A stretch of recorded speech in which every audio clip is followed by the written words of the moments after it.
तीन दामाद की सास पार्ट 2। अब तक आपने सुना कि कावेरी जी अपनी तीनों बेटियों ईशा, मोहिनी और सुहाना की शादी 3 घर जमाई लड़कों के साथ करवा देती है। उन्हें लगता है कि ये लड़के शायद घर का कामकाज संभाल लेंगे, लेकिन उनके तीनों घर जमाई बहुत आलसी थे। वो नौकरी भी नहीं करते थे और बाहर का काम भी नहीं।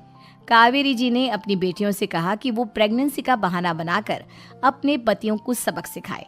अब सुनिए आगे। मम्मी, आपने जैसा कहा था हमने वैसा ही किया, लेकिन देखिए ना, विवेक का हाल तो वैसा का वैसा ही है। घर में ना सुबह का नाश्ता बनता है और ना खाना। नौकरी पर जाने की बात करूं तो खाने को दौड़ते हैं मुझे।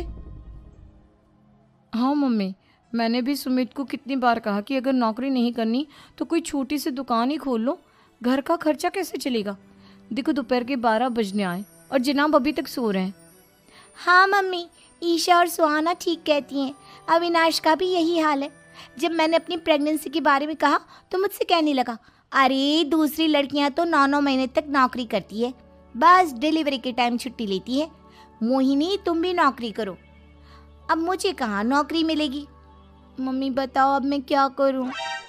हे भगवान, क्या सोचकर घर जमाई दामाद लाई थी मैं कि मेरी बेटियां मेरे पास रहेंगी और खुश रहेंगी, लेकिन इन आलसी दामादों ने तो हमारी जिंदगी को भी प्रॉब्लम में डाल दिया है। मैं तो कहती हूँ मम्मी, हम लोग वापस अपनी जॉब पर जाना शुरू कर देते हैं। बता देते हैं इन लोगों को कि हमने प्रेगनेंसी का बहाना किया है। नहीं नहीं बेटा, ऐसी गलती भी मत करना। अगर तुमने ऐसा किया तो इन तीनों की आदत और ख़राब हो जाएगी। अरे आज नहीं तो कल कभी तो तुम प्रेग्नेंट होगी, तब वापस यही प्रॉब्लम आएगी। तब क्या करोगी तुम तीनों? हाँ मम्मी, आपकी बात तो बिल्कुल सही है। इन लोगों को तो सुधारना ही पड़ेगा। लेकिन कैसे?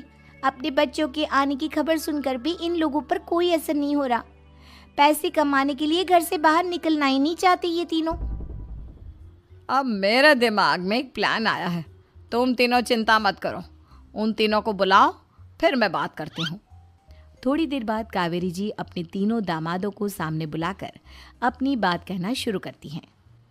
अविनाश, सुमित और विवेक, देखो बेटा, मैं ना तुम तीनों से बड़ा प्यार करती हूँ, इसीलिए तो तुम्हें घर जमाई बना कर रखा है मैंने। अरे मम्मी जी, सीधे सीधे कहिए ना, क्या बात है? प्यार तो हम भी आपको बहुत करते हैं। अरे मम्मी जी, आपकी इज्जत भी बहुत करते हैं। अरे भाई, आपके जैसी सास और कमाने वाली बीवी सबको मिलती है क्या? हाँ मम्मी, विवेक और सुमित ठीक कह रहे हैं। आपकी बेटी से शादी करके मेरी तो ज़िंदगी ही अच्छी हो गई है। जानती हूँ मैं, और ये भी जानती हूँ कि तुम तीनों अपने अपनी बीवियों से बहुत प्यार करते हो। बेटा, बात ऐसी है कि हमारे कुल गुरु ने कहा है कि प्रेग्नेंट होने के बाद मेरी तीनों बेटियां शुरू के 4 महीने हमारे गांव में जाकर रहेगी, जहां मेरे चाचा जी रहते हैं। अरे लेकिन क्यों मम्मी, गांव में जाकर रहने की क्या ज़रूरत है इन तीनों को? वो क्या है ना बेटा, हमारे परिवार को एक श्राप है। अगर मेरी बेटियों ने यहाँ पर बच्चा पैदा करने की कोशिश की तो उनके बच्चों को कुछ भी हो सकता है। इसलिए अब से लेकर 4 महीने पूरे होने तक इन्हें गांव वाले घर में रहना पड़ेगा। हाँ, तो इसमें प्रॉब्लम क्या है मम्मी जी?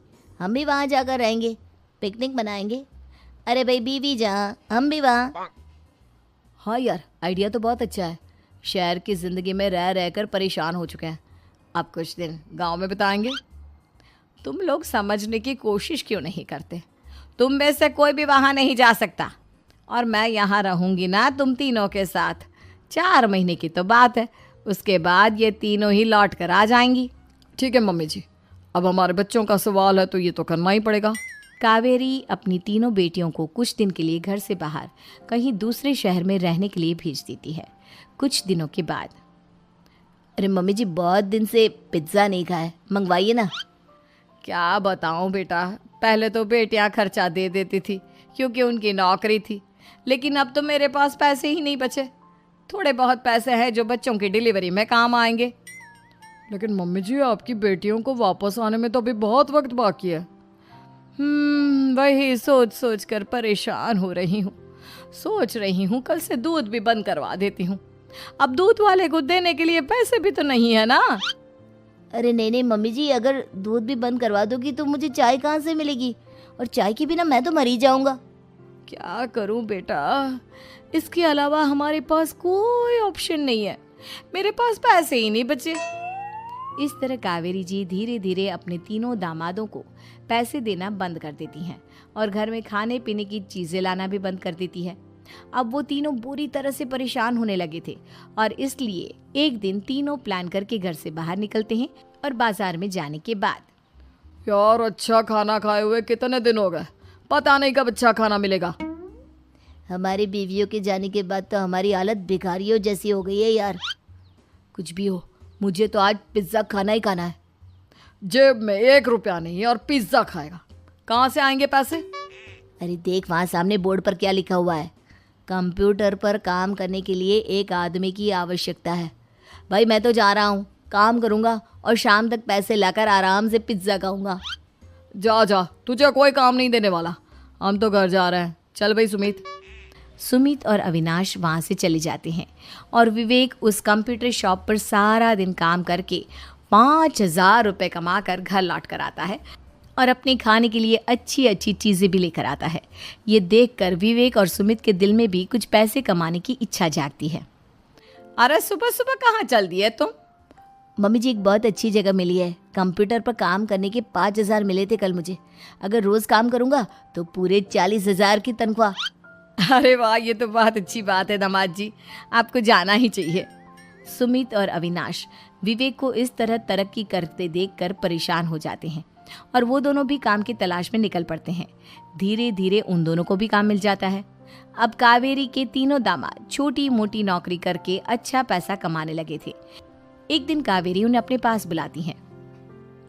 अरे वाह, विवेक 40,000 कमा लेता है, अविनाश 60,000 और सुमित तुम भी 40,000 के आसपास कमा ही लेते हो।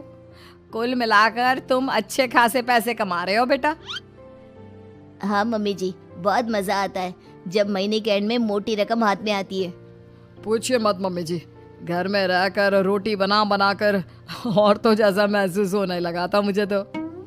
हाँ बेटा, तुम तीनों की बात तो बिल्कुल ठीक है और जानते हो अब तुम तीनों की पत्नियां भी वापस लौट कर आने वाली है। लेकिन मम्मी जी अभी तो उन्हें गए सिर्फ 2 महीने हुए हैं, आपने तो कहा था वो 4 महीने के बाद लौट कर आएंगी। ऐसा कुछ नहीं है बेटा, मैं सिर्फ तुम तीनों को सबक सिखाना चाहती थी कि आदमी घर में बैठकर बीवी की कमाई खाता हुआ अच्छा नहीं लगता। इस दुनिया में हर इंसान को मेहनत करनी चाहिए, काम करना चाहिए, चाहे वो औरत हो या आदमी, ताकि अपने परिवार को संभाल सके।